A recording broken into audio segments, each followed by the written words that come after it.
This template is set up with the turnbuckles. That way, whenever it's down, you can adjust for level, up, down, on either side. We have a level. And what we have level.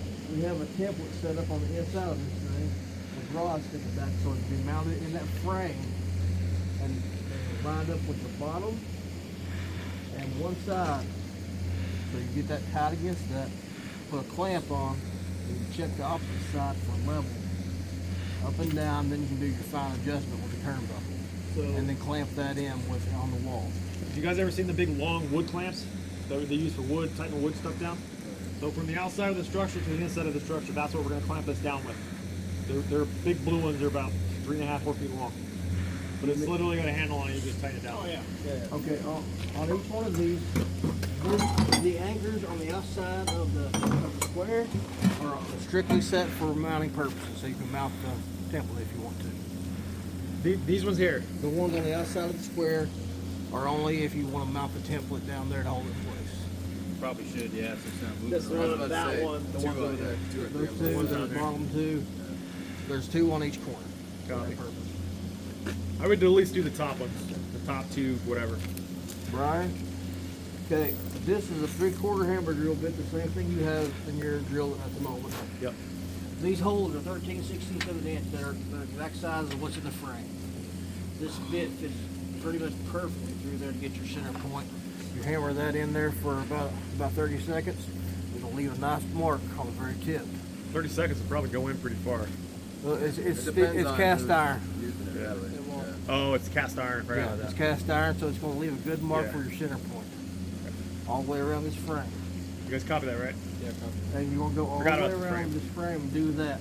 Once you do that, you pretty much used up your template. Yep. And then you're going to follow through, and I bought you guys a 1/2 inch drill for this purpose, a pneumatic drill. You're going to follow through, and you're going to put this 1 inch hole saw, drill the pilot bit in, and get it just to set there.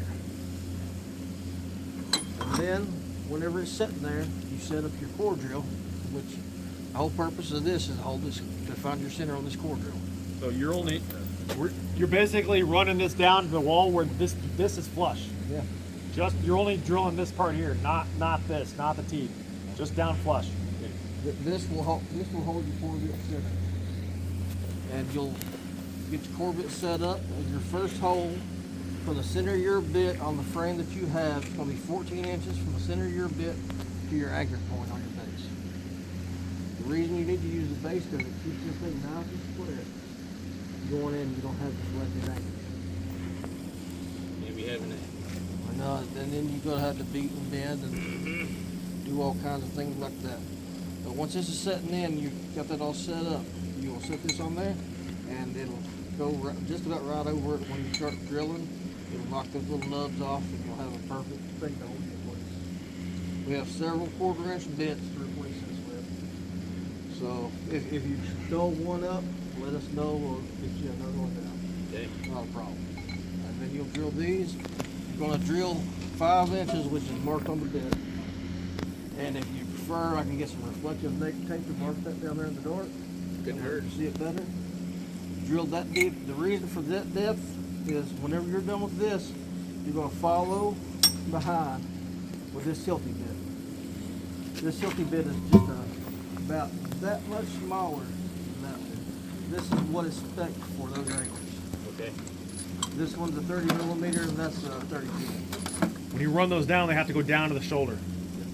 You go flush the wall with this, let it rotate for a couple extra seconds to clean everything back out, pull it back out a couple times, Blow it out with air. and then you're done with that part. Now these suck. These do something. So this anchor will slide in that hole. And we'll have the guys send it down to you with the nut and the washer off of it. Just wait. I see the I'm lost ones. You got to take this. Well, that's got to be off for this process. So you slide that in the hole, Have to make sure this is on the end. or you'll booger up the end. Did you kick in there, right? And this will go Don't worry. lock on that, and you will hammer this in the hole with the hammer drill for 30 seconds, as hard as you can push on it. On a vertical plane, the weight of the drill will just about do it, but on a horizontal plane, you have to push. Oh yeah. Hard. And what you're going to do is you're going to take that back off.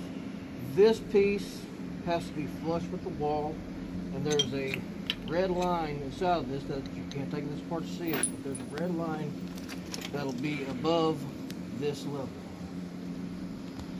But this will be flush with the wall, because whenever you drill that hole, you're going to have about this much sticking out. So this will push and be all the way flush to the wall. The reason this does this anchor expands and cuts its own hole in the backside of the Drills. plate This way, with these the carbide hole, teeth. where the hole's at on the inside, it's like a big bubble in there. That way, when it comes back on this slide, Where it it mushrooms out and the teeth bite into the concrete. And then you'll So I will tell you, when we did this before, you're going to be like, oh man, it's loose. I'm telling you, it's okay. It's this going to feel loose in the wall. this will still wiggle. Yes. But and when you'll just take that off, and we'll have these pre-antices, so it'll have some great shit on it when it goes down there. And then you're gonna leave these covered like this. Leave the cover on there until we're ready to set the gate on. Okay. What I'm gonna do is I'm gonna find something we can wrap around these, just to try to help protect the threads while we got the gate in place. They're expensive, man. They are expensive. I'm gonna get the heat shrink or something to just slide over top of them. Something that you can put on underwater for that purpose. That way we can try to protect the prep threads as much as possible. That's what they get on. If something happens that the holes are out of line, we can bend them a little bit. We don't want to do it too much. Just slightly get it lined up. And I also have reamers that we can ream on these gate holes with if we need to. We can't do too much, but that's the whole reason we use cordial to keep it all square. So all of these have to be on the wall before the gate goes up to the wall, which means you have to drill everything and have all the anchors pointed out of the wall, and then we have to pick the gate up really carefully and maneuver it over all of these at the same time. My suggestion when you go pick this up, I don't know how much room you have on bottom, but I would put a couple of an airbag on it just to take some of the weight. That way your guys can help maneuver it better. It's not going to be so easy to do. That's not going to be easy. I know. It's just, and I'm not saying lift the whole damn We have thing, smaller lip bags in this trailer. but They're like $1,000. it's just removing some of the weight. That way if you need to push or whatever on it, You're not picking up all the weight. You're not trying to fight the tire gate. We're still going to hold it with the davit and everything. Yeah, we got the die side. Sorry, keep going. Let's go. But you guys understand that part. And what you'll do, whenever you get this first one, whether it's on the horizontal or vertical plane, you'll be able to flip that on that same plane and get it to line up with your next hole on your orchard. But you will still have to put in the hole saw for every one of them.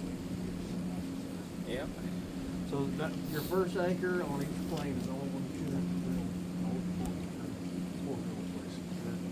But something that was forgotten to be said is that before the gate flies over and goes on, there's rubber gaskets that go on there. Yeah. You got to put the rubber gaskets We on. haven't gotten to install the gate yet. I have the rubber gaskets all set out over there. They have all been numbered and lettered, the top and bottom, each side of the gates. And each one of them set in a pack over there. So when you pick up a pack, that entire pack goes in. Okay. That way they all feel the same because they were all made individually by hand, so each little notch in them might be on hand. I would recommend when we go to send those down, where the drill holes are, just put a piece of rope through it so we don't lose one of them. And there's also this great stuff in there called splash zone. Yes. Oh, not great yeah. We've used a bunch of Splash splash zone zone. will have to go on behind the gasket on the concrete Oh, wall my and catch where it's not sealed flat. And then we'll have to fix splash zone and go in the corner of each gasket where it's not put together to seal up each one. Before you get it. Really see it. And when you go to reinstall this, the washer Has to be face down. is sloped. bevel up. You want your bevel to be 20 up. That way it puts the most clear. It's like a shock. You got it, sir. You guys have any questions? I'm sure we will, as it's evolving. There's gotta be We're questions. all gonna be here for this process, but I wanted to walk everybody through it all at once, that way everybody has a general idea of what they're doing. Okay. Why can't we just do like the 3/4 inch hammer drill and then swap it out for the other hammer drill with the flange face on it, and just like Because it is a cast iron angle that's an inch and a quarter There's thick metal all the way plate. around. The metal plate on the wall. on the inside of it? Yes. That's what you were pulling all those studs and Yep. everything out of them. Thread it in. And it's as big as this spring. Yeah, okay. But it's like So this just, thing.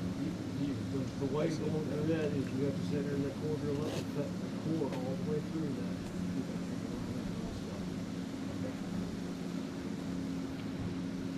Cool. You guys get the gist of it?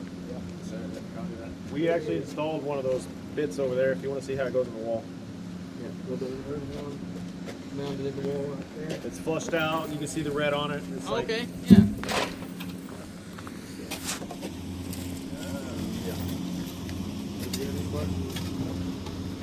you get to the point you're confused, stop.